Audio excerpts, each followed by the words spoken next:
स्वागत। त्रिपाठी जी जेडीयू के हैं, नीतीश कुमार की पार्टी की बहुत ही ज़बरदस्त शख्सियत है। त्रिपाठी जी स्वागत।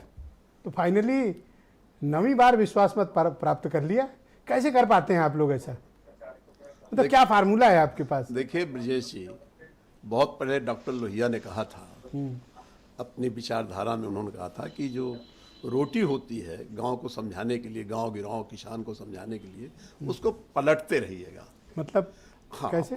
उसको बदलते रहिएगा, पलटते रहिएगा। जैसे रोटी से की जाती है, पलटते रहिएगा। तो ये मतलब आपकी रोटी, मतलब जो आपका विचारधारा है उसको पलटना चाहिए आप। जब नहीं सत्ता को देखिए ब्रजेश जी, बिल्कुल आप स्पष्ट बोलूंगा, सत्ता जो हमारे साथ, हम वैचारिक रूप से तो वही हैं जहां आरजेडी खड़ी है या जहां पे लोकदल है। माननीय नीतीश कुमार की राजनीति लोकदल से ही शुरू हुई है। पहले सारे लोग लोकदल में थे, केसी त्यागी थे, माननीय सारे लोग लोकदल के थे। तो किसानों की राजनीति जो देश में चली है उसके सब अंग रहे हैं, और उसी के साथ ही साथ जो बिहार में घटनाएं घटी हैं, नीतीश कुमार एक बेदाग छवि हैं, और नीतीश कुमार के बगैर बिहार में कोई सरकार बन नहीं सकती। ब्रजेश जी, इसको मान के रखना पड़ेगा। नहीं, मैं तो खुद कह रहा हूँ कोई मैग्नेट या अलादीन का कुछ आइटम लगा है ब्रजेश जी। 2005 जब जिसते हो सत्ता निकलती। ब्रजेश जी, 2005 के पहले मैं आपको ले जाना चाहता हूँ बिहार में। इतना पीछे मत ले जाओ, आगे बढ़ते हैं। बिहार में जंगल का राज था, उस जंगल राज से मुक्ति दिलाने का काम जॉर्ज फर्नांडिस। तो ये कौन सी ढिठाई थी कि जिनके ऊपर जंगल राज का आरोप लगा रहे हो, उनके साथ रात के अंधेरे में बीजेपी की सरकार गिरा के खुद उनका दामन पकड़ के उनको अपना बेटा बताते थे? 10 बयान ऐसे होंगे जिसमें नीतीश कुमार ने तेजस्वी को अपना उत्तराधिकारी बनाया था। ये कौन सी नैतिकता की बात कर रहे हो त्रिपाठी जी? ब्रजेश जी, मैं आपकी नैतिकता की बात बता रहा हूँ। मुझे आपके चैनल पे कहने में कोई गुरेज नहीं है। जब हमारी पार्टी के ऊपर खतरा आ गया था, किनसे? भारतीय जनता पार्टी के। भारतीय जनता पार्टी हमारे दल को नुकसान पहुंचा रही थी। चिराग पासवान को एक टारगेट दे करके कि जेडीयू के खिलाफ जितने भी चुनाव हुए वहां पे पिछले विधानसभा चुनाव में हमारे साथ ही खड़ा कर दिया। तो हमारी सीटें निश्चित रूप से कम आ गई थी। तो जिससे आपको चिंता थी, जिससे आपको खतरा। एक सेकंड रुक जाओ, रुको दुबे जी, बदला मत लो इनसे। ये बदला लेने आए नहीं, बदला काहे के लिए? जो आपने इनके ऊपर कमेंट किया था तो तुरंत आए बदला लेने। हाँ, क्या पूछ रहे थे? पूछो। नहीं, पूछ लो नेता से बात आपको बेचैनी, पूछ लो।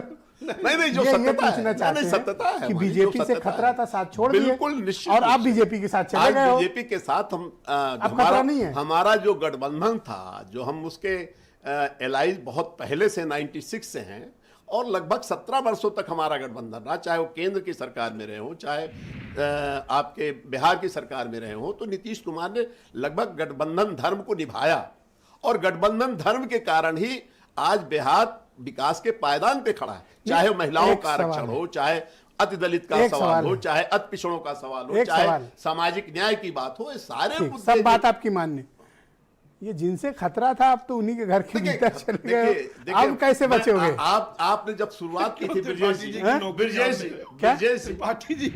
जी, नौकरी पे काहे खतरा डाल रहे हो?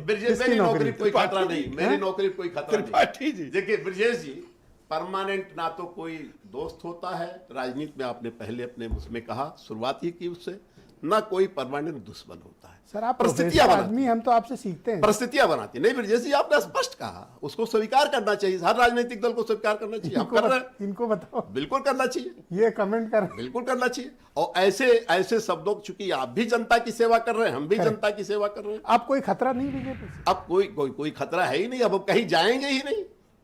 हमारे नेता ने कहा कि हम कहीं नहीं जाएंगे। ये तो अंडर थ्रेट हो लग रहा है। नहीं, तभी तो कह रहे हो नहीं भैया आप कहीं नहीं जाएंगे, आप ही के दरवाजे बैठे रहेंगे, हमें ना परेशान कर। देखिए, हमारा उनका स्वाभाविक गठबंधन है, उसमें हमारी कहीं दरार। ठीक, मनीष कश्यप को मैं आमंत्रित करता हूं। आप सबकी बात सुनाने के बाद मैं मनीष के पास चलता हूं। मनीष, बिहार